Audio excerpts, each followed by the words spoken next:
வஞ்சம் தீர்க்க வருகிறாள். கருமேகங்கள் படை சூழ்ந்திருந்தது. வானம் பிளந்து விடுமோ என்ற அச்சம் வரும் அளவிற்கு மழை கொட்டிக் கொண்டிருந்தது.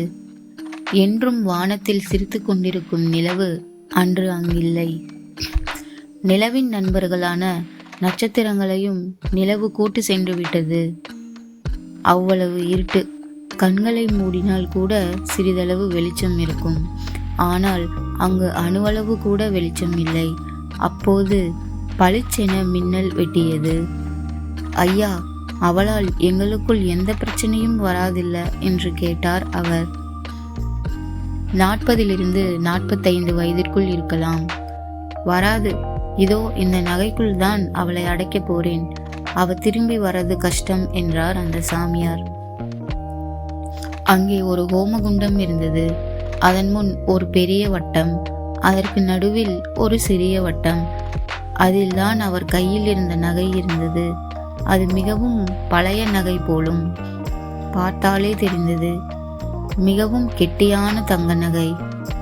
யாக குண்டம் எரிய ஆரம்பிக்க அங்கு ஒரு கோரமான உருவம் காற்றில் மிதந்து வந்தது. அதை பார்த்தால் எவராக இருந்தாலும் பயந்து விடுவார்கள். என்னைக்கும் உன்னோட குடும்பத்தை அழிக்காம விட மாட்டேன் என்று சூளுரைத்தாள் அவள். அந்த கோமகுண்டம் வளர்ந்து கொண்டே இருந்தது. அந்த சாமியார் ஏதோ வாயில் முணுமுணுத்து கொண்டிருந்தார். சிறிது சிறிதாக அந்த உருவம் அந்த பழைய தங்க நகைக்குள் சென்று கொண்டிருந்தது. இதோ முழுதாக சென்று விட்டது. அந்த உருவம் முழுதாக சென்றவுடன் அந்த தங்க நகையை கையில் எடுத்தார் அந்த சாமியார். சாமி, அவ எப்பயும் வரமாட்டாளா? வரமாட்டா. ஆனா என்று இழுத்தார் அவர். என்ன சாமி, உங்க குடும்பத்தில் பிறந்த ஒரு பெண்ணோட ஒரு துளி ரத்தம் இந்த நகை மேல பட்டாலும் அவ வெளியே வந்துடுவா. என்ன சாமி சொல்றீங்க? அப்ப அவ வெளியே வந்து எங்களை எல்லாம் அழிச்சிடுவாளா? பயந்து கொண்டே கேட்டார் அவர். முடியாது. இந்த நகையை இங்கேயே எங்கேயாவது புதைச்சிடலாம். அப்படி புதைச்சிட்டா யார் இந்த நகையை தேடி வரப்போறாங்க என்று கேட்டார் அவர். அப்போ இங்கேயே புதைச்சிடலாம் சாமி. அந்த பழைய நகை புதைக்கப்பட்டது.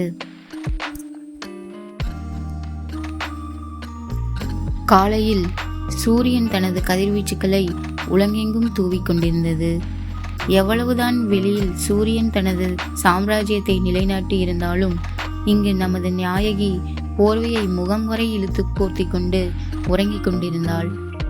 அப்போது கதவை திறந்து கொண்டு வந்தது ஒரு robot. Vinu, time is 8:25. You should get up. You have an important work now. Nila told you to come you soon. Vinu, you have an important work now. Nila told you to come you soon என்று 2 முறை ஒன்றையே கூறியது அந்த robot. அதை பாடல் கேட்பது போல் ரசித்து கொண்டிருந்தாள் வினு என்னும் வினிதா. ஓகே ஜெஸ்ஸி, 1 more 5 minutes என்று கூறினாள் Vinitha. Vinu, time is 8:25. You should get up. You have an important work now. Nila told you come you soon என்று மீண்டும் அதையே கூறவும் கோபம் வந்தது வினுவிற்கு. ஓகே, எந்திரிச்சிட்டேன், போதுமா? அண்ட் எனக்கு மார்னிங் பிரேக்ஃபாஸ்ட் ரெடி பண்ணி வை. I will meet you soon Vinitha.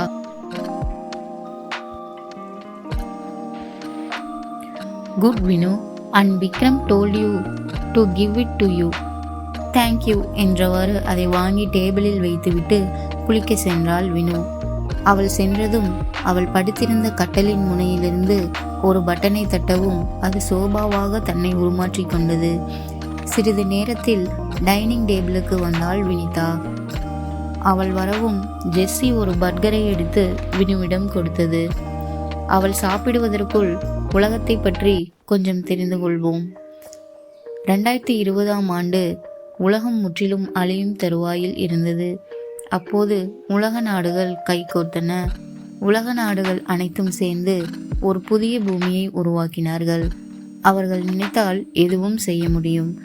அதை அண்டார்டிகாவில் உருவாக்கி அங்கிருந்து உலகத்தை ஆட்சி புரிகிறார்கள். அனைத்தும் செயற்கை.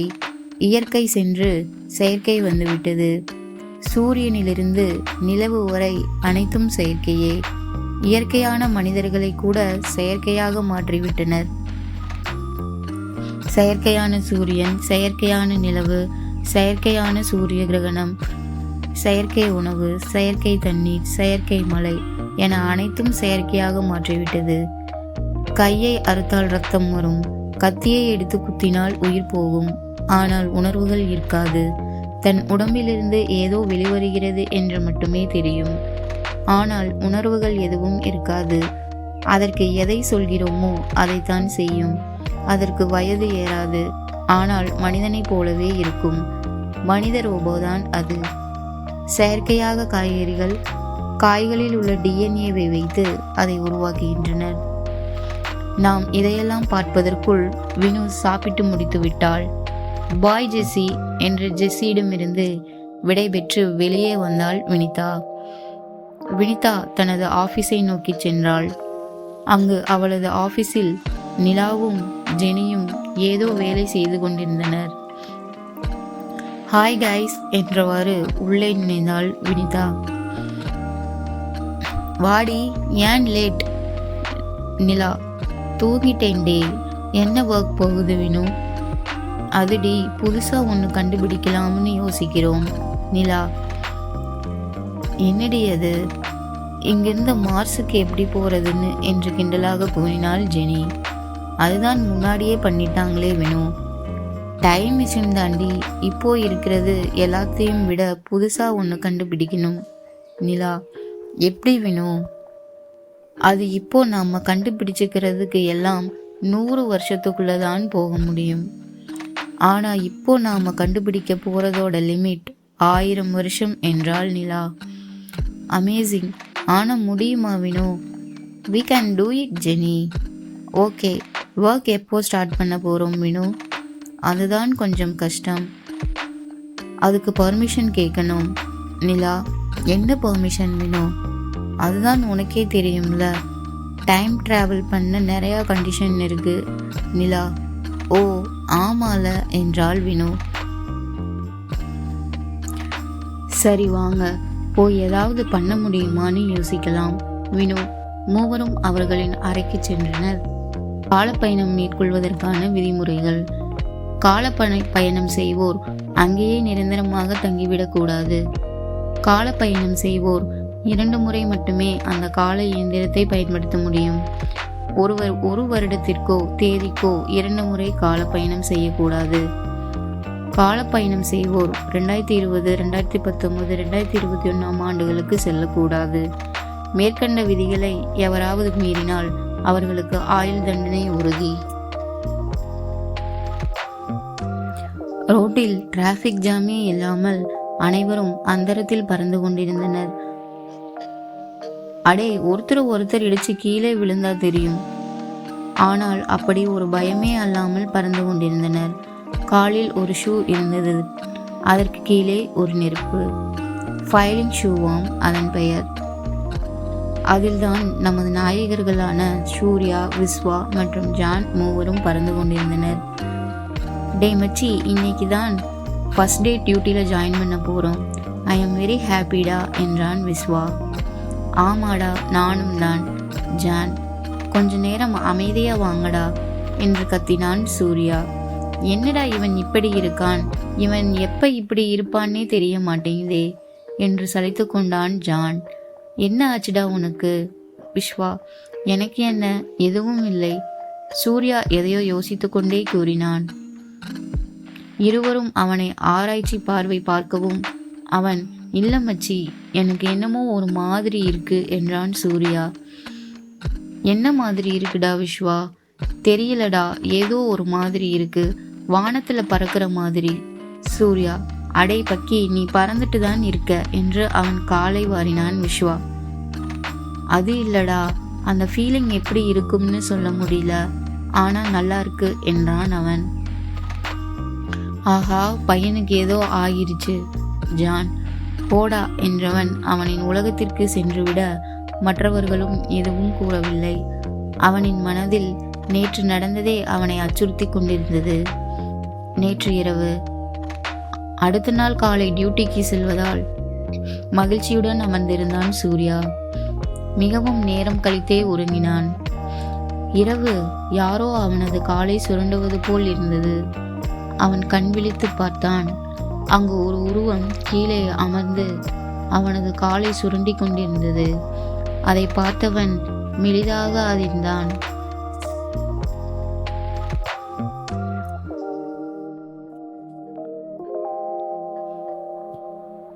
காலை உடனே மடித்து அமர்ந்து கொண்டான்.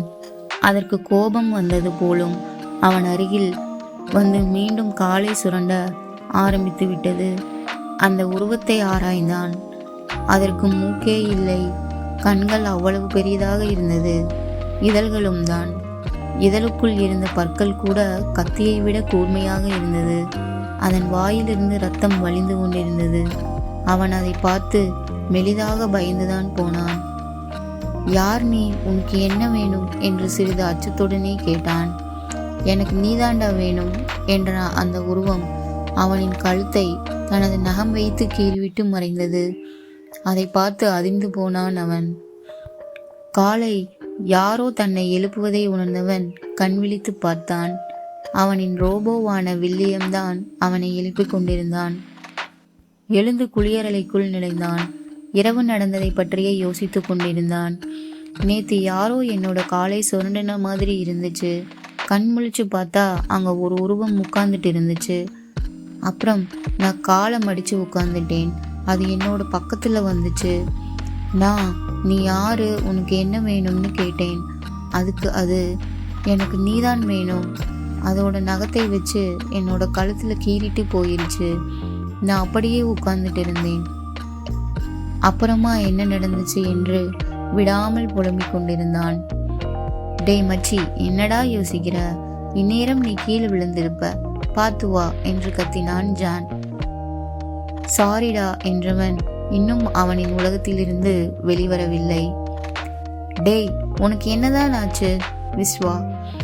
எனக்கு என்ன, எதுவும் இல்லை என்ன கூறும்போதே அந்த நகரத்தின் கிரைம் ஸ்டேஷன் வந்தது. டேய், கிரைம் ஸ்டேஷன் வந்துருச்சு, வாங்க போலாம் என்று விஸ்வா அப்படியே திரும்பி சென்றான். அவனை தொடர்ந்து மற்றவர்களும் அவனை சென்றனர்.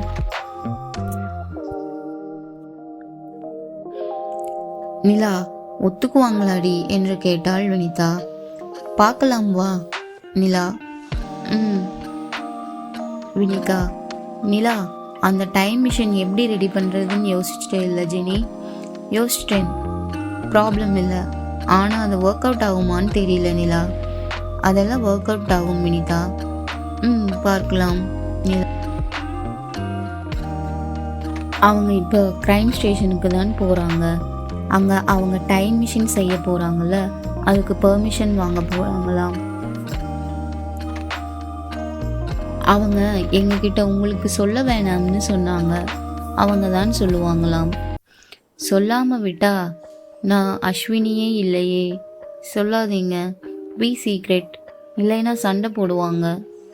அடியே அஸ்வினி, உன்னை யார் சொல்ல சொன்னது? அது நாங்கள் சொல்ல மாட்டோமா வினு? சாரி மீ, போடி, உங்ககிட்ட இனிமே எதுவுமே சொல்ல மாட்டோம். அவங்க இப்போ கிரைம் ஸ்டேஷனுக்கு தான் போகிறாங்க. அங்கே அவங்க டைம் மிஷின் செய்ய போகிறாங்கல்ல, அதுக்கு பர்மிஷன் வாங்க போகிறாங்களாம். மூவரும் கிரைம் ஸ்டேஷனுக்குள் நுழைந்தனர். அப்போதுதான் நமது நாயகர்களும் உள்ளே நுழைந்திருந்தனர். மூவரும் அங்கு உள்ள ஷீஃபின் அறைக்கு சென்றனர். அங்கு நமது நாயகர்களும் இருக்க இவர்கள் என்ன செய்வதென தெரியாமல் விழித்தனர். பரவாயில்ல, வாங்க ஷீப் சார், நாங்கள் ஒரு டைம் மிஷின் பண்ண போகிறோம், அதுக்கு பர்மிஷன் வாங்கலாம்னு தான் வந்தோம். நிலா, இப்போ எதுக்கு நிலா டைம் மிஷின்? அதுதான் நிறையா இருக்குல்ல. சீஃப், இருக்கு சார், ஆனால் எல்லாமே 100 வருஷத்துக்குள்ளே தான் போக முடியும். ஆனால் நாங்கள் பண்ண போகிறது 1000 வருஷம் பின்னாடி போகலாம்.